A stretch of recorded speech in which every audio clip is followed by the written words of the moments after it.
Yo, what's up, everyone? Welcome back to another episode of Unfucking Your CX.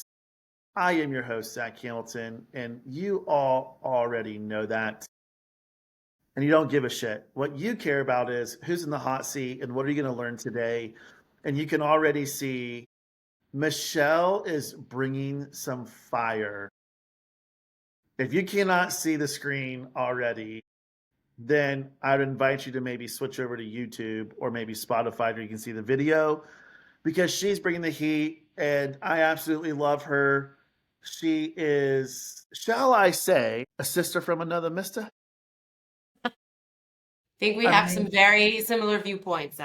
we do. So, Michele, welcome to the Unfucking Your CX hot seat. I'm so glad you're on here today. Happy to be here. I mean, I've only been waiting on you for a while. Yeah, we talked about this ages ago. Yeah. And finally, the Northeastern crossover to Italian finally got on the line. More like I got my act together.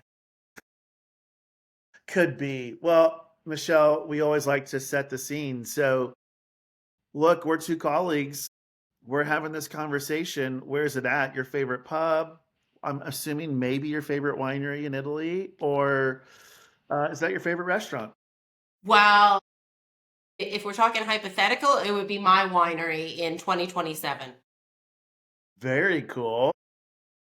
We'll talk about that in a couple of years. We'll do a podcast on that and sell some wine. Absolutely. Is that why you moved to Italy? No, I was like the typical New Jersey, New York, Italian American that wanted to live in the motherland and find her roots, blah, blah, blah. Long and short of it, I'm really American. Figured that out when I got here. It is what it is, but almost 20 years later, I'm still here. Yeah. Michele, you have a ton of passion. You've been in the trenches. You are a true CX practitioner. And I think that is why you and I just get along so well. And we have a lot of the same kind of um, just experiences because you're a retailer at heart Yeah, as well. But your retail experience and mine have been a little bit different, right? Because you grew up in luxury. So talk to us a little bit about, before we get to your topic, but talk to us a yeah, little bit about just what it's like growing up in luxury retail and, how luxury sees, customer experience or customer centricity a little bit different than maybe normal retail. sure. Well, I didn't start in luxury. My first big retail job was at Macy's. So I have the full comparison to make. I think by nature, any real retailer is by default customer centric because you're not you're pushing everyone else's brands. I'm not negating the fact that retailers have brands, but the very nature of retail when you are a department store is your customer. It's like meeting your customer where they're at.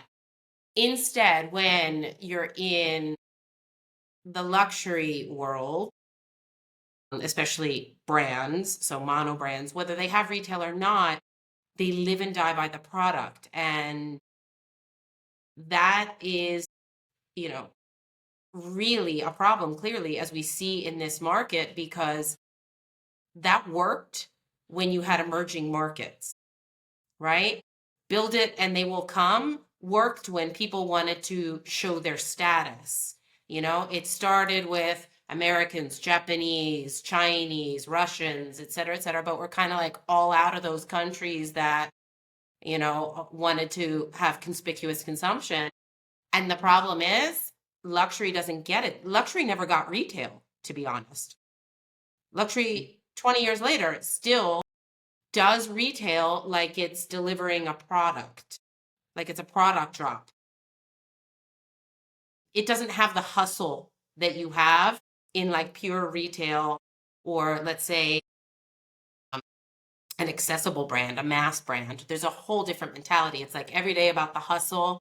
It's about always making things leaner and moving through your product. And so you have to be thinking about the customer. It's literally the opposite in luxury. I think that's so spot on, right? I was listening to a luxury CEO talk the other day on a podcast, and he said, luxury is emotion. And I get it, totally get it. I understand it, right?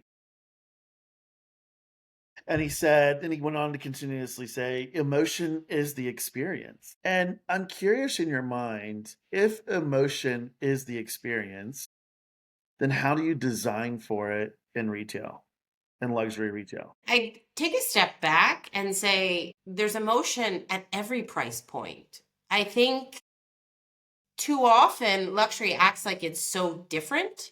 And the truth is, we're talking about brands that are using the same playbooks they used to use from, again, this emerging market, basically an approach of exclusivity, a little bit of snobbery. Emotion is present at every price point. Let's get back to that. So I think it's silly to think that it's only a luxury thing and that only luxury brands know how to evoke emotion, because I think that's the whole game that we're doing in CX. The important part is being able to drive that emotion and knowing which emotion or which lever of each different customer group you need to push, because it's not the same for everyone. And the problem is when you have an LVMH, a Gucci, whatever, we're talking about companies that are doing billions of dollars of business. They're not what they think they are anymore. They're not these, boutique businesses, artisanal businesses selling to a few hundred people a year. Yeah. How is their business any different from J. Crew? Yeah. I love this. This is why you and I just get along so well. The listeners are probably thinking, okay, what the hell's on the screen? What is that topic that you want to talk about? And so I know just from the first time you and I had got connected and having conversations, we were going on and on and on about different topics that just made us cringe and what needed to be unfucked. And so I'm curious, what is that one topic today that just is still driving you absolutely mad? You cringe whenever you hear it, and why you brought this visual to the table today. So my thing is that CX is not a department, okay? And it's an outcome.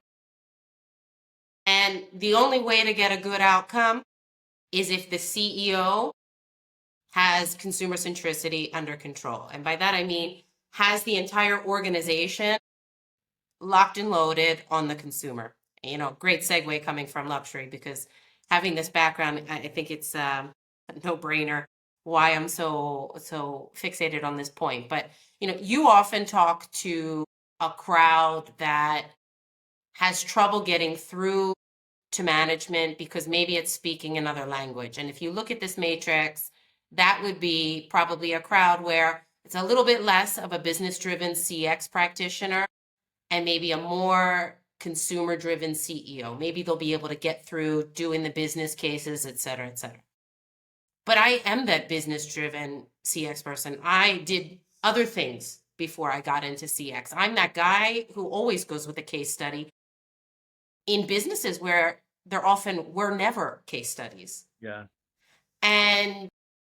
But the problem is when you're talking to a CEO that's less consumer driven, that's a challenge. So I think we need to look at what needs to happen so these guys can do their job. So again, you've got one crowd where CX kind of needs to handle the unfucking. I think I'm really talking to the crowd where they need to get the CEO involved to handle the unfucking. And then, if both of those guys are aligned, there's nothing to talk about, right? Either way. Yeah. No, I love this visual because, and it's so interesting that's going on in my head is you're like, CX is not a department. Well, I also don't think CX is a fucking mindset either. But yet Oh my God, yes, but yet yes. you have thought leaders who are out here hawking it every single day that CX is a mindset and Yeah. CX is the responsibility of everyone within the company, and No. CX is all these things. And ultimately, I kind of break it down. I think you and I are aligned is CX really should be the system in the way in which your organization works. So, Business system, right? yeah, I'm with you. I don't understand where we got lost where CX is a department or it's an initiative or it's a program. Like, how did we get so fucking lost? great question. I think Waitress, CX a itself, bottle of wine. Second bottle of wine, please. yeah. So I think people haven't explained it well. Like getting back to your point of the mindset. This is a huge gripe of mine. It's not a mindset. For this reason, I created a 6-pillar framework that's not just like fluffy stuff. Each phase has specific projects that you need to go through as a company to Yeah. get to consumer centricity, because that's part of the problem. Defining customer centricity as putting the customer at the center. What the hell does that mean? So it does need a system. And again, that's why I did created my framework that I call CEOX, which is CX for the CEO. So this is the CEO's job of basically laying up the CX team to be able to do their work. But you also pointed out a couple of other things about, one, the definition, but two, like who's responsible. Yeah. I did a report, a consumer centricity report for 2025. And in there, basically the message I got in terms of who's like driving this thing is the teams were expecting the CEO to lead. The CEO was expecting teams to act. And like CX is out here looking for a lifeline. Yeah. It's one of those things where I go back to, I think there's this old myth, right, in CX where if you have sponsorship at the Yeah. highest level, then it will just permeate into your culture. And I think sponsorship got off really, really cheap, right? Because it's really fucking easy for the CX leader just to draft an email that the CEO is just going to forward to the entire organization, right? It's really easy for the CEO Yeah. to get up at a quarterly town hall and say, we're customer obsessed and list all the buzzwords on the slide, right? And I expect everyone to buy in. What's really hard is for that CEO to really own it And I and, think it's and imperative. hold people accountable to owning it. And I'm not talking about owning a fucking NPS score. No, like can we just take all that off the table, because both of us are vehemently opposed to that kind of stuff. So if you think about this, Michelle, I love how your standpoint is how do you get the CEO involved, right? The Yeah. CEO. And so what is your first player tip for those Okay. listeners out there who are like, look, my CEO is not involved. I wish she was, or I wish she Yeah. gave a damn. Like, what's the first player tip? So let's preface this by saying that the first thing is people need to figure out which situation they're in, right? Is it the CEO? Is it me? Whatever. So the first tip would be starting to highlight the cracks, holding up the mirror to show that there's a disconnect between what they say. So, like you said, forwarding the email, or in your strategic plan, it says, consumer centricity is a pillar to go forward. But in all honesty, the decisions are never made for the customer, or CX is managing from the middle. So I have a series of questions basically that you can ask, linking back to each of my 6 pillars, that can start the conversation, let's say, in a non-aggressive way. So they might just start hinting at where the cracks may be to start getting attention. So the first one, for instance, is my first pillar is believe, which is all about commitment. Is leadership really committed? And the first question that you can kind of flash back up to management is it any consumer metric on everybody's MBO? Like, are we all bonusing? Because, it's always sales Yeah, and margin, but is everybody vested in retention, lifetime value? yeah. I've never seen anything pop up like that. I'm with you. I'm with you. Like I was just working with a retailer 2 days ago who were like, hey, look, we've got to increase our response rates because Everyone's bonused on NPS. And NPS is not an actual KPI. right. But that's what but when you think about that, and I bring this up only because a lot of folks will tell you, oh, well, we measure this, right? And it is on the performance scorecard because we just need one score so we could need one throat to choke. And for me, it's like, I'm with you. You can't gamify customer lifetime value. No, and it's also a question of what is your strategic initiative in that moment? Because is it that, are we in a phase where we need acquisition? Yeah. Okay, we're building, it's going to change, right? NPS is just, again, out. Is it lifetime value because we really need to get the most out of clients? Is it simply we're not great at retaining clients, but you need to be able to always triangulate those things because again, NPS stays out on its own. But instead, if you have sales margin and retention or sales margin and lifetime value, and you understand what's impacting what. Instead, NPS is just like a random thing you're plugging in there. Yeah, I love this. It's like triangulate the business outcome and know what your strategic initiative is, right? Because ultimately, that's what the CEO cares about. So you want to get your CEO to care about customer experience again? Because they already cared. That's why they invested in your position. That's why they invested in all the SaaS technology. Like they did care at one time. I just think we showed up empty-handed, and that's why they don't give a shit anymore. So you want to get your CEO to care? Link it to her initiatives. Right. And I think they also need to, there's a question about caring, there's a question about understanding. We go back to our original point around what is consumer centricity or what is CX. And, it's a really like foggy concept.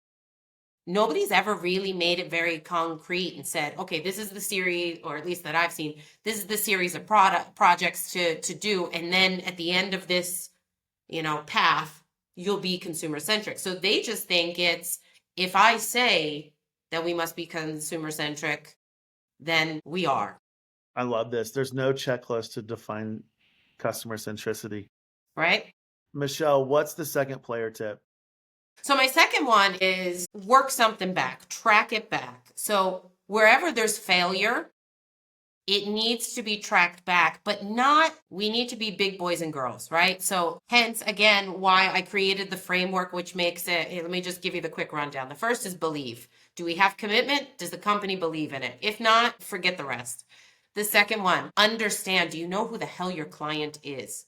Who are your customers? Because 9 times out of 10, in my experience, companies don't even know who their actual customers are. The third pillar is, oh, sorry. No, go ahead. No, go ahead. Is design. And here it's all about intentionality. Intentionally designing your brand promise, consumer promise. And I don't mean fluffy stuff. I mean, seriously, what differentiates you from everyone else on the market? And especially when we're talking about creative sectors, so luxury, fashion, etc. Where does your DNA meet the consumer's needs? Like, what is your intersection? And the third thing is, then the next thing is strategy, like intentional consumer strategy. Again, beyond saying CRM is a pillar for us in our strategy, I have never seen a company before, at least, somebody intervened, say, this is the customer group we're focusing on, this is the phase in their life cycle, and this is how we're getting there. Therefore, let's design that intentional customer journey, not the thing that we wound up with because we've made a series of bad decisions over the last 20 years and had crazy people in here doing wild stuff, or some people doing great stuff, but we've had a lot of vendors selling us things we didn't need. And here's our customer journey. It needs to be intentional. Then the next thing is, all right, connecting. Are you hitting more than you're missing? And usually when you average out campaigns, product launches, whatever, you have a couple of really good things that hide all the really bad things. And that's where, like EBITDA goes to die because you're spending all this money on product development. You're spending all of this money on marketing campaigns. You're spending all of this money and customer attention that you're not being as effective as possible, right? So that's connect. And then after this, you get to support. So the system, this is all a system, but really the infrastructure to support all of this. So the culture. In the research I did, most companies, the CEO says they're consumer centric, but never asks questions. about the consumer in meetings. Like they're never bringing data in about consumers.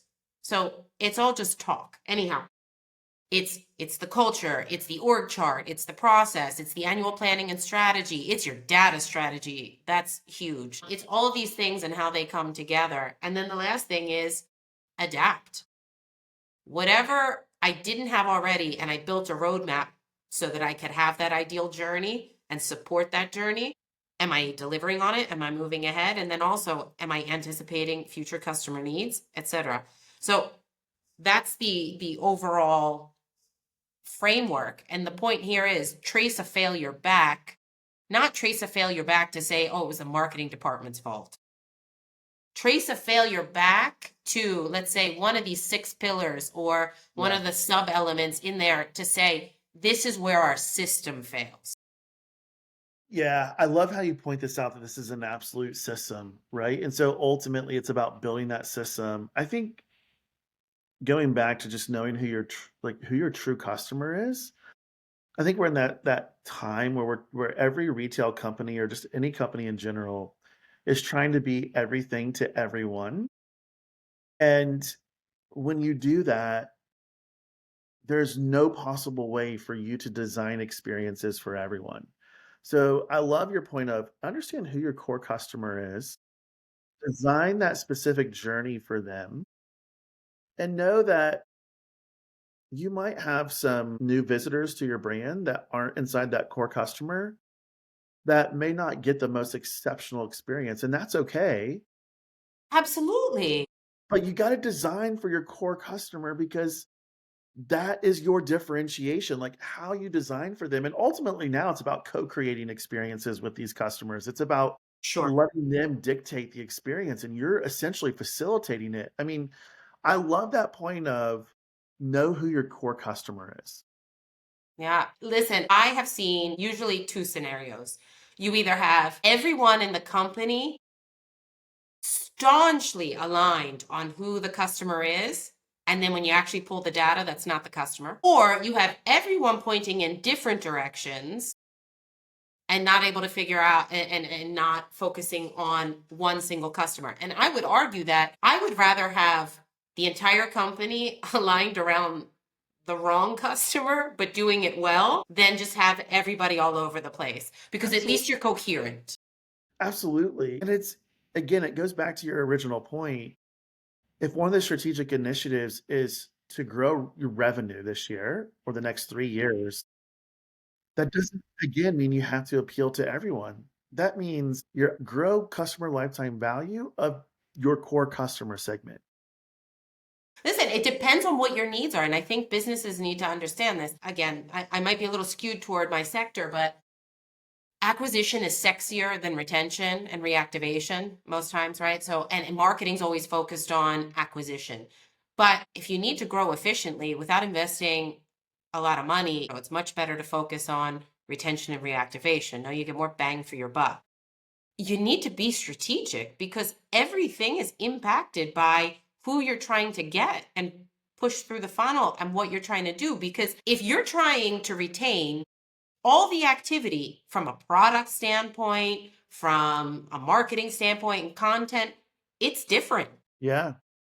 Yeah, I love this. I mean, I absolutely love this conversation. I know we could go on and on and on about it, Michelle, because I think it's so core to why so many brands are struggling today, right? It's not just about customer experience. It's not about is your CEO bought in or not. It's not about the culture. It's really Yeah, about do we know who we are as an organization? And it's okay if you want to pivot, but then it is do you can you define who we are and who we want to become? absolutely. And can you create the system that will help everyone operate in the way in which they need to operate to become that pillar that you want to become, right? Michelle, I know there's so many listeners who probably want to go a little bit deeper with you on this. Where can they find you? They can find me on LinkedIn, always on LinkedIn. And you write some fire content, by the way. Thank you. I'm trying to keep up with you. So they can definitely find me on LinkedIn. They can even, if they want to chat about this, schedule a call. I have my link there. And I would love to banter with more practitioners about this. Yeah, Michelle, I'm thinking of maybe we're gonna do our first Unfucking Your CX live on LinkedIn, and I'm gonna bring in a couple folks in the hot seat, and we're gonna banter the shit out of stuff. Sounds Michelle, good. thanks so much for coming to the hot seat. It's always a blast with you. Listeners, follow her. She brings some absolute fire in LinkedIn. She's always engaged. Her and I have debated a few times in comments as well, which is always fun. So, Michelle, thank you so much. Come back soon. Don't be a stranger. Thanks, Zach. I appreciate it.